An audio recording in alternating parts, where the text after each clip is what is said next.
So I'm sure by now most of you, if not all of you, those who haven't completely tuned out, have heard about the shooting that occurred last night at the White House Correspondents' Dinner.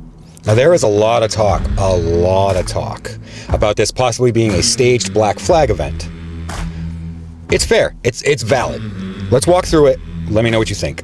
Okay, for us to see the full picture, we have to go before the White House Correspondents' Dinner. So it's no secret that Donald Trump has been pushing his $400 million or more ballroom. He's been bragging about it, and he's basically all but got his own way. That is until the lawsuit brought up on by the National Trust and Historic Preservation has halted all construction.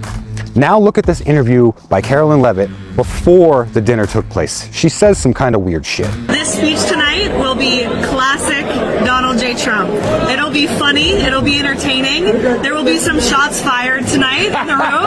So everyone should tune in, it's gonna be really great. There will definitely be some shots fired. That's a weird fucking thing to say, especially since there were shots fired. Now let's look at the shooting and the very delayed response time. There's also this picture floating around of Stephen Miller, protecting or using his wife as a shield, depends on how you want to look at it. But in the way background, you can see Donald Trump just standing there watching. I don't know if the picture is authentic, it might be fake, so take that as you will. But look at their slow ass response time.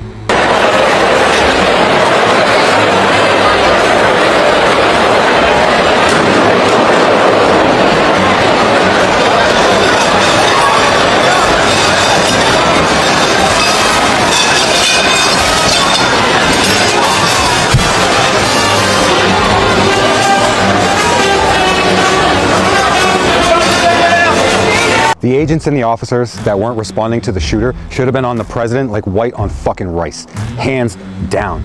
And then we have this little recording from Fox News of their reporter talking about Karoline Leavitt's husband possibly warning that something's gonna happen, but they cut out the audio before she could finish saying what she was saying. I want to just quickly tell you, I was sitting next to Karoline Leavitt, the press secretary's husband.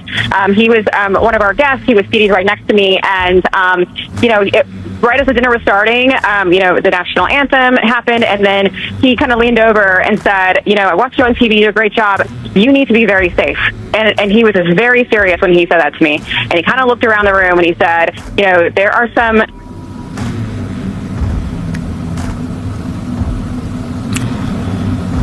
Sounds like we lost Aisha's phone there. And this happens, by the way. And then Donald Trump gets up and does a press conference 30 minutes after the shooting and drops this little number. And we looked at all of the conditions that took place tonight, and I will say, it's not a particularly secure building.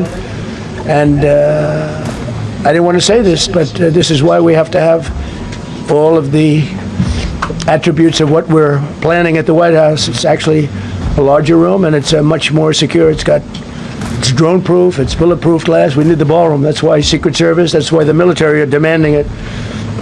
They've wanted the ballroom for 150 years for lots of different reasons, but today's a little bit different because today we need levels of security that probably nobody's ever seen before. And naturally, like flies on shit, Donald Trump is using this event on every platform he can to push for the lawsuit to be dropped so he can get his fucking ballroom.